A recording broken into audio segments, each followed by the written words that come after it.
On se retrouve à nouveau sur une petite pause pendant une pêche et je vais en profiter pour vous parler de la Clean Up Craw. Alors la Clean Up Craw fait partie de la gamme de souples Rapala, Crush City, et ça fait partie bien sûr de mes chouchous. Cette craw là, elle a pour particularité d'avoir un corps trapu, une bonne densité, et c'est une craw, quand on détache les paddles, qui a vraiment deux grosses protubérances qui lui permettent de générer des flaps très très forts. Au niveau de la matière, on a une bonne densité.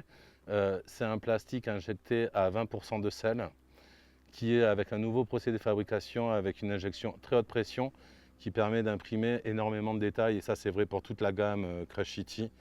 Donc on a notamment sur le dessus des petites lèvres comme ça qui vont, on va le voir lors du montage, qui permettent de repiquer comme ça la pointe de l'hameçon. On a aussi des appendices supplémentaires secondaires inversés, donc qui ont une très bonne nervosité et qui permet que quand on va tirer, pêcher en linéaire avec le leurre, quand on va lui imprimer une tirée, on va avoir le flapping au niveau des pattes et on va avoir ces petits appendices qui rajoutent des signaux très nerveux et très agaçants pour les basses. Donc là, je vais vous présenter trois types de montage que j'utilise. Le premier, celui-là que j'utilise majoritairement, c'est le montage texan avec balle. Donc punching si on met une balle très très lourde, mais plutôt Texas Ring de son terme générique. Et donc avec une balle, j'utilise principalement des balles 7 ou 10 grammes des fois plus légères lorsque je veux pêcher dans des profondeurs d'eau moins importantes ou lorsque les basses sont un petit peu plus suspendues et que je veux avoir une présence du leurre un petit peu plus soutenue sur la couche d'eau intermédiaire. Là, aujourd'hui par exemple, on a eu de très bons résultats sur du 10 grammes et du 14 grammes qui permet d'imprimer une descente beaucoup plus rapide et qui justement va très bien avec ces deux petites pinces là qui flappent très fort. Donc on rajoute du poids et du coup on rajoute de la nervosité au niveau du flapping.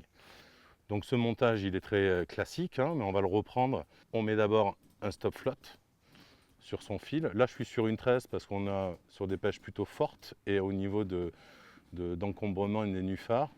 On n'est pas sur de la discrétion, on s'en moque un peu parce que du coup on pêche un petit peu plus lourd, donc du coup on est vraiment sur de la pêche de réaction. Ensuite la balle, l'hameçon texan Whitgape, donc là j'utilise un Whitgape. Benoît utilise beaucoup des hameçons flipping. Après c'est plutôt à chacun de choisir un petit peu l'hameçon et la présentation qu'il préfère. Et donc ensuite, une fois qu'on monte le leurre, je vais remonter comment on positionne ça sur un texan. Donc on part sur l'arrière du leurre, on fait coulisser, on passe bien, on laisse l'accès libre un petit peu à l'œillet pour pouvoir faire son nœud. Alors, moi, particularité sur ce craw, elle accepte tout à fait du 3-0. J'y mets volontairement du 4-0 pour que la pointe de l'hameçon soit au plus près des pattes. Ensuite, on peut repiquer, comme je vous dis, sur les petites lamelles qui sont sur le dessus pour vraiment camoufler la pointe de l'hameçon et pour avoir vraiment quelque chose de très weedless. Moi, je le pique vraiment ici sur des pêches un petit peu difficiles. On va avoir des poissons qui vont prendre vraiment sur la fin du leurre. Donc ça nous permet d'avoir un ensemble, voilà, un petit peu compact avec la balle et c'est prêt à pêcher. Il n'y a plus qu'à aller le pitcher, le skipper, le présenter en bordure et sous les fondaisons à la recharge des basses qui sont embusquées et qui attendent leur proie. Deuxième type de montage, sur des basses un petit peu plus compliquées à faire ou du moins positionnées entre deux couches d'eau, positionnées sous les obstacles, pas vraiment au fond, pas vraiment au-dessus. J'aime bien le monter avec un hameçon plombé sur la hampe, un hameçon texan plombé sur la hampe. Donc je vais vous présenter le montage. Donc on pique d'abord pour préparer le passage de l'œillet, pour ne pas venir monter le texan directement et déformer le leurre avec la partie plombée qui est sur la hampe. Donc on prépare le passage, ensuite comme ça on n'a plus qu'à passer l'œillet directement et à repiquer le leurre. Toujours pareil, on se sert des petites lamelles qui sont sur le dessus pour repiquer la pointe de l'hameçon et avoir un montage vraiment weedless qui ne s'accrochera nulle part. Donc l'intérêt de ce montage-là, c'est d'ajouter un petit peu de poids au leurre tout en lui laissant pas mal de liberté. Il va avoir une descente un petit peu plus en diagonale, un petit peu plus libre, un petit peu plus planante, mais tout en y ajoutant quand même un peu de poids, parce qu'il faut malgré tout un peu de poids pour entraîner les pattes de derrière et pour apporter l'effet flapping qu'on recherche.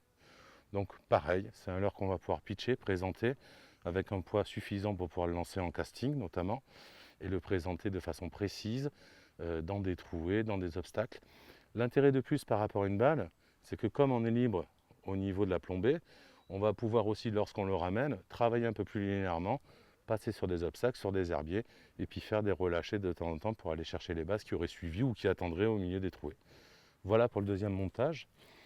Le dernier montage, ça va être tout simplement de s'en servir comme un trailer.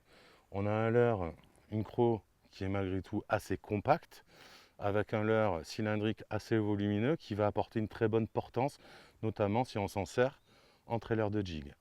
Là, l'intérêt, c'est qu'en plus de pouvoir faire du swimming jig avec un leurre derrière qui va apporter vraiment cette action swimming de nage et de flapping, on va avoir un leurre qui va apporter une portance intéressante pour pouvoir skipper, déposer, apporter un petit peu de poids au jig et pour apporter un petit peu de la précision au lancer et dans la pénétration dans la végétation. Donc là, pareil, tout simplement, comme si on le montait sur une tête plombée, on va positionner ce leurre en trailer sur un jig.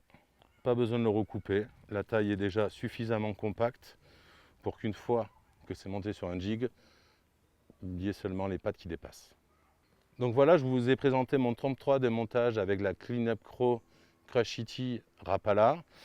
Maintenant, après, libre à vous de vous amuser avec comme vous le souhaitez. Il y a énormément de types de montage. On aurait pu parler de Tokyo Ring, de Carolina. Carolina, je pense que c'est une croc aussi qui peut faire vraiment des ravages, notamment sur les perches. Gamme Crushity de chez Rapala.